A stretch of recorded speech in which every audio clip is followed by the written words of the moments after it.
Russell Westbrook is the fourth best point guard to ever play the game of basketball. He's that dynamic of a basketball player. You say I don't care what you got. Number 4. This list starts off crazy. I can't believe that you guys would do my man like this. But at 10, we have Russell Westbrook. I had him on my list for sure. Make the list. I had him at 10. I had him at 10 too. I had him at 10. Are we? Oh, so wait. Yeah. So It's crazy. I had him at 7. Who didn't have him on the list? I didn't have Russ on the list. Yeah. Who'd you have at 10? Walt Frazier. Okay. I had Frazier above Russ. So. Really? Yeah. Well, yeah. Can I say where I had Frazier since he's not on the list? Yeah. I want to hear it. I had Walt Frazier at 8. So. I had Russell Westbrook at 7. I forgot about Russell Westbrook. No, you didn't. Nah, you just ain't care. My issue is a known Russ hater. Let's be clear, not hater. I'm not a Russ hater. No, he's not a hater. Let me take that. Wait, what did you say? He has no anticipatory passing. That what you said? He's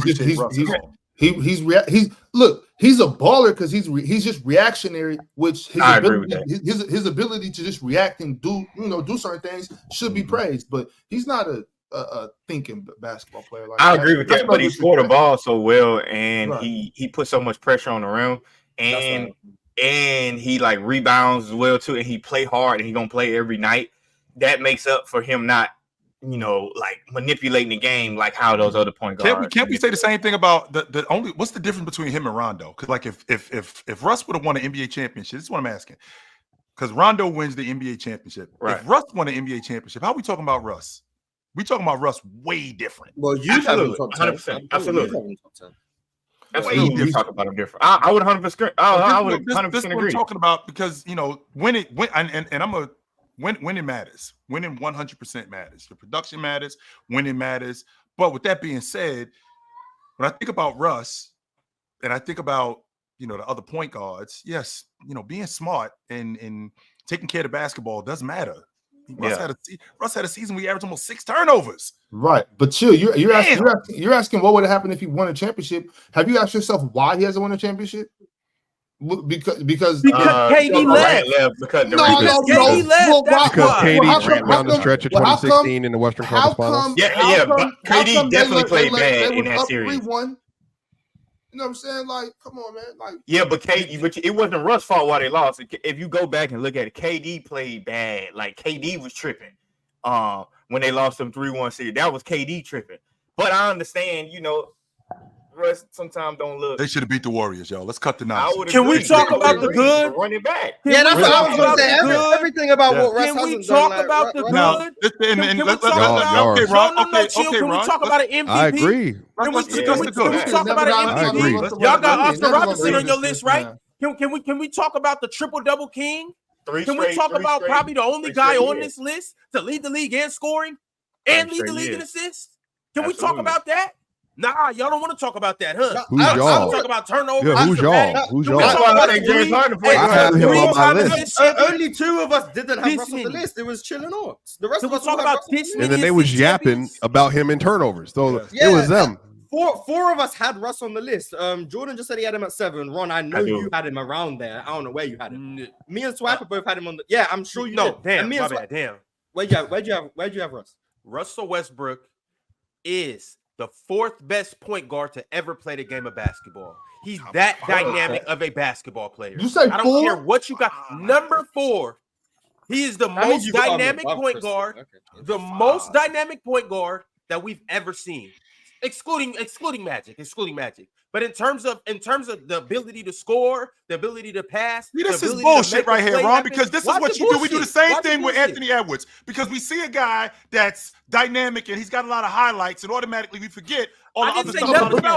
I didn't say nothing about highlights. I didn't say nothing about highlights. That's exactly what you said. You said highlights. He said dynamic. When you talk about him being dynamic, that's exactly what you're talking about. No, that right there. No, he's talking about. I'm not. I never said he's flashy. That's what it was. It was. I'm not arguing that. There's plenty of guys who were relentless. Now, let's be clear about one thing. But they weren't as good as him. Russ can retire today, and I don't think that there's many guys who have done what Russ did. Fact. But no one has done what Russ did. No. You said number 4. No one has done what Russ. Nobody on this list can do what Russell Westbrook does. Not 3 straight seasons is triple. No one has done what Russ has done. No one. No. I mean, Oscar Robertson did go. Oscar Robertson, 8 years, he averaged 30, 10, and 9. Russ didn't do that. He did not do that. And Oscar Robertson never averaged a triple double 3 straight years. They both didn't do what each other did, but no one has done what Russ has done. The triple double logic. With the triple double logic, I mean, it's watered down a little bit. I don't think it's watered down. No, I don't think it's the reason it's watered down. No, I don't think it's watered down. I think it's people who don't watch basketball. I think it's people who just see it as a triple double and they see Russ did it. They don't know how important it is, how difficult that is to be a 30 and 10 guy. That's hard as hell to do. To be a 25, 10 and 10 guy. That's not easy to do. Russ basically had a 10-year stretch where he had 779 games played and he averaged 25. At least you got your Rondo stuff. Yeah.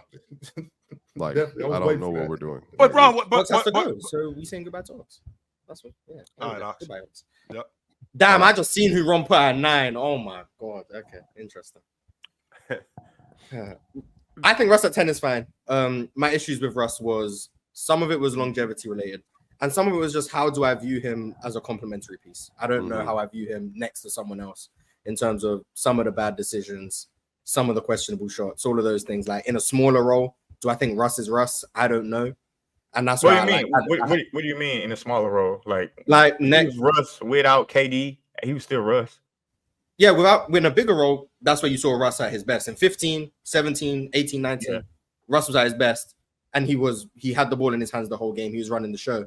But then my thought process was, how do I view Russ as that primary ball handler? Do I think he can lead my offense to high levels in the postseason? Do I think we can win that way? I don't know. And then if I don't know if I can win that way, how do I view him in a scaled back role where he doesn't have the ball as much, where he has to play next to someone else who may be better with the ball in their hands? Do I view him as an off-ball player as good as the other guys? Do I view him as someone who can be as good of a defender consistently as those guys? I don't know. That's why I had him behind Walt Frazier and the guy who I had at 9. I had them below because I view them better as complementary pieces.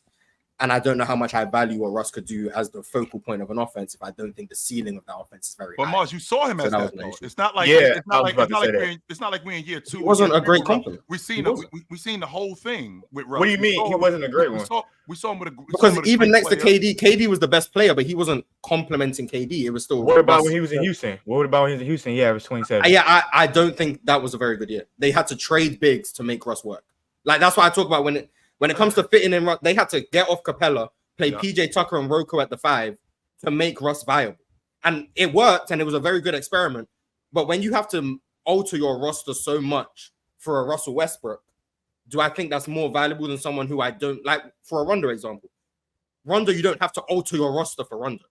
He's going to come in, he's going to give you what he gives you, and it's going to be valuable. Russ, you have to alter your roster. That's a money thing, though, to get the most out of Russ. I think it's more of a money thing. That's a money thing. That's not a personnel thing. That's a money thing. So that's why they had to alter the roster with the Lakers because of the money. That was just not going to work. But the Capella thing was I thought it would. I ain't gonna lie. The Capella thing was a fit thing. It just didn't. Russ, because of his lack of outside shooting and the way D'Antoni ran his offense, they needed more spacing to maximize Russ. So you end up coming off a big and you end up playing 6'5" players at the 5 to make Russ have as much space as possible and to maximize what he can be, which is extremely valuable. But I just don't know. How do I say this as respectfully? I don't know if Russ is worth the hassle it is to maximize Russell Westbrook. Do you think that Russell Westbrook can play the 2 guard? Well, that's what he played the 2 in college. He played the 2 in college, but that's what I think he would play the 2 guard just as well as he played the point guard. But didn't he do that in Houston with James Harden? They had him at kind of in a forward role, man. He was out being used as a screener and stuff. Yeah, but I think that's bad coaching. I like Mike D'Antoni. I like Mike D'Antoni a lot, but I don't think that they had to play him at that role because the Rockets at that time was liking threes. They wanted threes and layups, which kind of handicaps Russell Westbrook game because it's like that ain't his game. But if you play him at the 2 guard and he can play off the ball, imagine trying to close out to Russell Westbrook and he blow by you every time, or you get him. You don't have to close out to him though. That's the problem. You might have to because he get a full head of steam. He can shoot the mid range.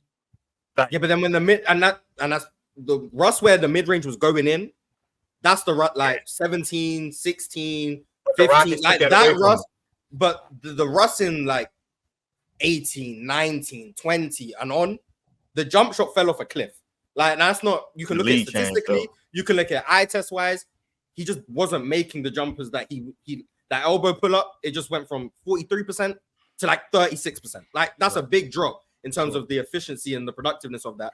And then his role just started getting smaller. It's like, how much do we want the ball in Russ's league hands? kind of changed. Now, Mars, what's the difference? Yeah, the league did change beneath him. There is that's why I had him a bit lower because of just I think the scalability and the portability of Russ.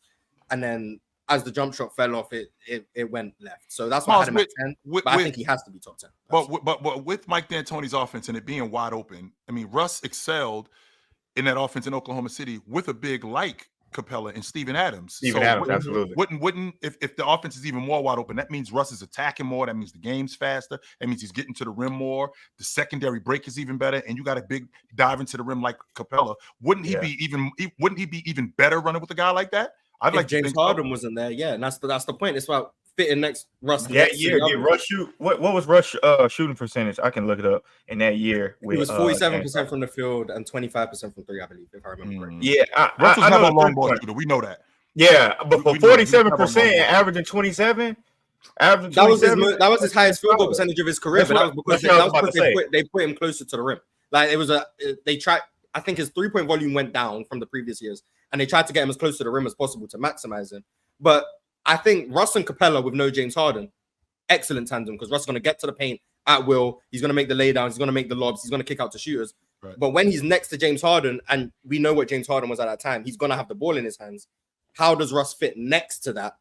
That's the issue I have with Russ. How does he fit next to if they ran it back, I think if they ran it back the next year, I think you would have seen a better structure. You know, they gave up on it. You know, Russ left the next year, James Harden left the next year. So it's kind of like, you know, like I don't know if they thought that was an all-in thing, just like they gave up on Chris Paul. I think you run it back with Chris Paul the next year, you might get James Harden, Chris Paul dynamic just wasn't working. And not from a basketball sense. It was just them two. That's why that didn't work. Yeah. But I can understand having Russ higher, but that's why I had him 10th. But I think leaving him off the list, I'd have to see people's list, but I feel like who else left him off? Who else left him off? Chill. I have him off. You have it was just chilling, and Axel just left those two. But my thing is just I believe Russ just did too much at the point guard position in terms of just of course pure numbers, but pure dominance. I don't think nobody at the point guard position dominated the way he dominated. Well, it depends on what you're defining dominance as. From a box score perspective, he's right. Yeah, but if you're just talking about on court stuff, I mean, just even in this era, even on court, like nobody was as rough and rugged as Russell Westbrook. What do you mean rough and rugged? When you say dominant, like physically imposing. No, there's no guard as physically imposing as Russell Westbrook. And so it's just certain things like that why I got Russell Westbrook so high. But y'all know I'm a big Russell Westbrook fan. But let's go ahead and move on. It's the player choice way. Yeah, them boys don't get it started. The player choice way. You're the player choice way. Come and switch lanes into the player choice way.